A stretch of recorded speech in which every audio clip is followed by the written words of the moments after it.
আচ্ছা, সবাই কি বুঝতে পেরেছি অ্যাব্রিভিয়েশন গুলো? জি ম্যাম। আচ্ছা, অ্যাব্রিভিয়েশনের পরে আমরা চলে যাব হচ্ছে কন্টেন্টে। কন্টেন্ট কি, অর্থাৎ এখানে আমাদের এই সিএস এ কি কি কন্টেন্ট আছে। তো সিএস এ কপিরাইট, ইন্ট্রোডাকশন, ওভারভিউ এগুলো আছে। তো এগুলো আমরা হচ্ছে এখন দেখব না, আমরা দেখব যেটা সেটা হচ্ছে যে আমাদের কোন টপিক গুলো এখানে, অর্থাৎ টপিক না, এখানে ইউনিট অফ কম্পিটেন্সি বলা হয়। উপরে আমরা ইউওসি পড়ে এসেছি।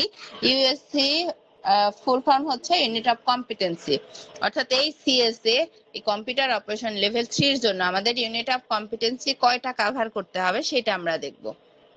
এটা হচ্ছে জেনেরিক ইউনিট। জেনেরিকটা কি? জেনেরিকটা হচ্ছে সবার জন্য কমন যেটা, হ্যাঁ, অর্থাৎ এই ইয়েটা মানে এই ইউনিট অফ কম্পিটেন্সিটা প্রত্যেকটা সেক্টরেই থাকে এবং এটা হচ্ছে একটা কমন। তারপরে সেক্টর স্পেসিফিক, অর্থাৎ সেক্টর ভিত্তিক আলাদা আলাদা যেগুলো সেগুলো হচ্ছে এইটা, হ্যাঁ। তারপরে আছে অকুপেশন ভিত্তিক, একটা হচ্ছে সেক্টর, একটা হচ্ছে অকুপেশন, আর একটা হচ্ছে কি জেনেরিক। জেনেরিক মানে কি? TVET sector. এই টিভেট সেক্টরে যারাই আসে তাদের প্রত্যেকের জন্য যেটা প্রয়োজন সেটা হচ্ছে carry out communication with clients. এটা হচ্ছে টিভেট সেক্টরের প্রত্যেকের জন্য, এটা জেনেরিক। তারপরে দেখেন sector specific unit of competency, এইটা আছে। তো এইটা কি? এইটা হচ্ছে আপনার ওই যে আইসিটি সেক্টর। আমরা এখন কোন সেক্টরে আছি? আইসিটি সেক্টরে। তাহলে এটা হচ্ছে আইসিটি। দেখেন এখানে কিন্তু লেখা আছে আইসিটি, কিন্তু এখানে কিন্তু আইসিটিটা লেখা ছিল না, এখানে আইসিটি লেখা আছে। অর্থাৎ আমরা হচ্ছে কোথায় আছি এখন? আইসিটি সেক্টরে আছি। তারপরে দেখেন অকুপেশন ভিত্তিক। অকুপেশনটা কি? অকুপেশনটা হচ্ছে আমরা কোন অকুপেশনের উপরে মানে ট্রেনিংটা নিচ্ছি বা হচ্ছে অ্যাসেসমেন্টটা দিচ্ছি, সেটা হচ্ছে কি? Computer operation. অর্থাৎ এটা আইসিটি সেক্টরের আন্ডারে কম্পিউটার অপারেশন, এটা হচ্ছে কম্পিউটার অপারেশন অকুপেশনে আছি। তাহলে কম্পিউটার অপারেশন হবে আলাদা, গ্রাফিক ডিজাইন কিন্তু হবে আলাদা, ডিজিটাল মার্কেটিং কিন্তু হবে আলাদা, কিন্তু সবগুলো কিসের আন্ডারে?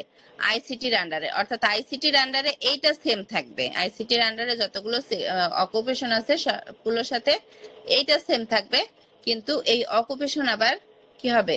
ভিন্ন ভিন্ন হবে। তাহলে বুঝতে পেরেছি যে কোনটা জেনেরিক, কোনটা সেক্টর এবং কোনটা অকুপেশন স্পেসিফিক। জি ম্যাম। জি। আচ্ছা, ঠিক আছে। তাহলে আমাদের কি কি আছে দেখি। জেনেরিকে আছে হচ্ছে carry out communication with clients, অর্থাৎ ক্লায়েন্টের সাথে কমিউনিকেশন করা।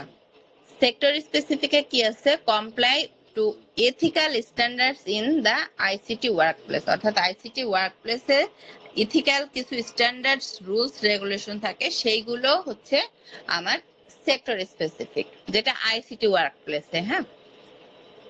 তারপরে অকুপেশন ভিত্তিকে কি আছে? অকুপেশন ভিত্তিকে আছে operate a personal computer, prepare a document using word processor, prepare a spreadsheet, prepare a presentation, use and manage digital resource.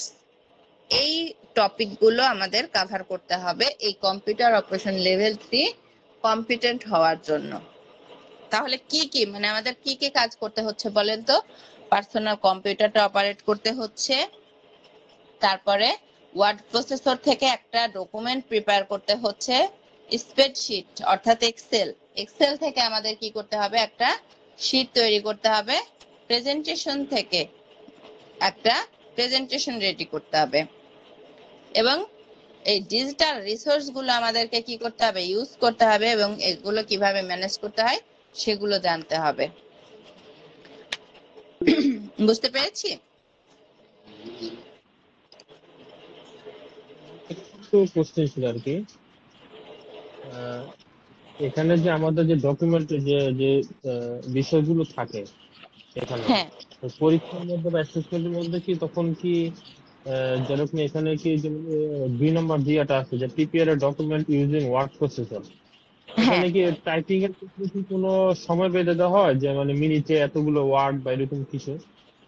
না স্যার, মিনিটে এতগুলো ওয়ার্ড এখানে দেওয়া হয় না। এখানে হচ্ছে আপনার মানে এই ওয়ার্ডের জন্য আপনি 1 ঘন্টা সময় পাবেন, হ্যাঁ। এই ওয়ার্ড শুধু ওয়ার্ড